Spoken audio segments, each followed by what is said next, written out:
Assalamualaikum. Kami di sini akan menjelaskan mengenai cara kerja kopling manual mobil.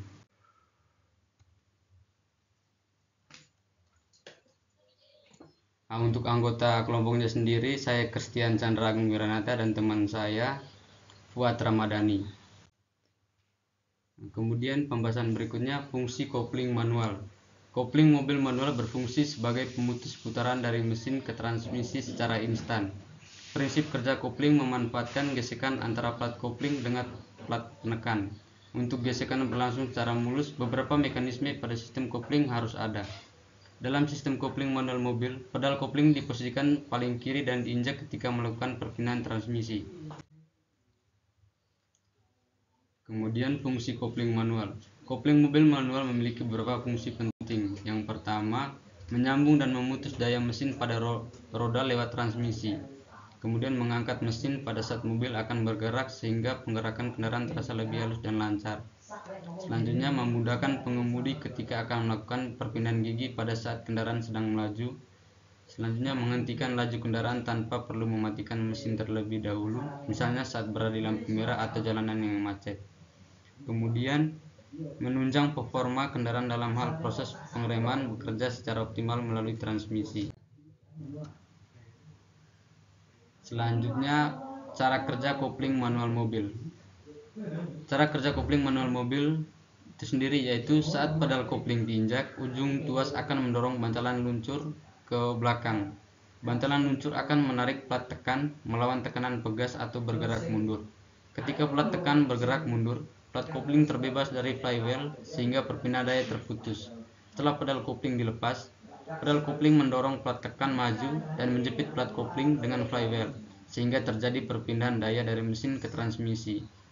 Kopling ini cara kerjanya dengan memindahkan tenaga mesin secara bertahap ke sistem tenaga sehingga kendaraan dapat dijalankan, lalu memindahkan putaran roda gigi transmisi dengan halus sesuai dengan kondisi pengendara. Oke, untuk pembahasan berikutnya akan dijelaskan oleh teman saya. Selanjutnya saya akan menjelaskan tentang perawatan kopling mobil manual. Walaupun kopling mobil manual cenderung lebih awet dibandingkan dengan yang versi otomatis, namun tetap membutuhkan perawatan secara berkala. Berikut beberapa perawatan yang perlu dilakukan agar kopling tetap awet dan tahan lama. Yang pertama, tidak menerabas banjir, tidak menginjak kopling dengan posisi masuk gigi saat berhenti lama, tidak menggunakan setengah kopling saat mengendarai, rajin memeriksa master kopling.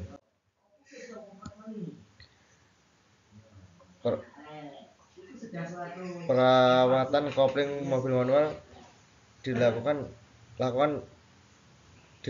penggantian master kopling setiap beberapa tahun sekali jika kondisinya sudah kurang optimal. Melakukan pengaturan kopling, tidak membiarkan mobil diam dalam waktu yang lama, tidak membawa beban berat yang berlebihan, tidak melepas kopling dengan kasar. Selanjutnya, komponen kopling manual. Kopling mobil manual adalah sebuah sistem yang terdiri dari beberapa komponen yang bekerja sama untuk menghubungkan dan memutuskan daya antara mesin dengan roda penggerak. Berikut adalah 11 komponen kopling mobil manual yang perlu dipahami untuk menjaga kinerja kopling yang optimal. Yang pertama, pedal kopling atau clutch pedal. Pedal kopling adalah bagian yang paling mudah diakses dan digunakan untuk menginjak kopling. Fungsinya mirip dengan pengungkit mengendalikan kinerja kopling. Yang kedua, master cylinder kopling. Master cylinder kopling adalah bagian yang berfungsi sebagai penghubung antara pedal kopling dengan piston yang menggerakkan kopling.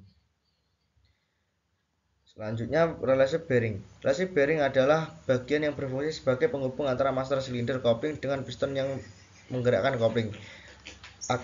Dan lalu aktuator. Aktuator adalah bagian yang berfungsi sebagai penggerak kopling, menghubungkan dan memutuskan daya antara mesin dengan roda penggerak. Selanjutnya, flywheel. Flywheel adalah bagian yang berfungsi sebagai penghubung antara mesin dengan kopling, memungkinkan kopling untuk menghubungkan dan memutuskan daya. Selanjutnya, pressure plate. Pressure plate adalah bagian yang berfungsi sebagai penghubung antara kopling dengan flywheel, memungkinkan kopling untuk menghubungkan dan memutuskan daya.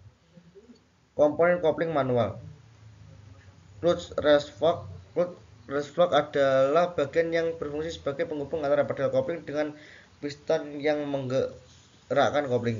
Cloth release bearing adalah bagian yang berfungsi sebagai penghubung antara master silinder kopling dengan piston yang menggerakkan kopling. Cloth release fork pivot adalah bagian yang berfungsi sebagai penghubung antara pedal kopling dengan piston yang menggerakkan kopling. Selanjutnya, cloth release fork steering adalah bagian yang berfungsi sebagai penghubung antara pedal kopling dengan piston yang menggerakkan kopling. Dari kelompok kami, apabila ada kurang kesalahan kata, mohon maaf. Terima kasih. Assalamualaikum warahmatullahi wabarakatuh.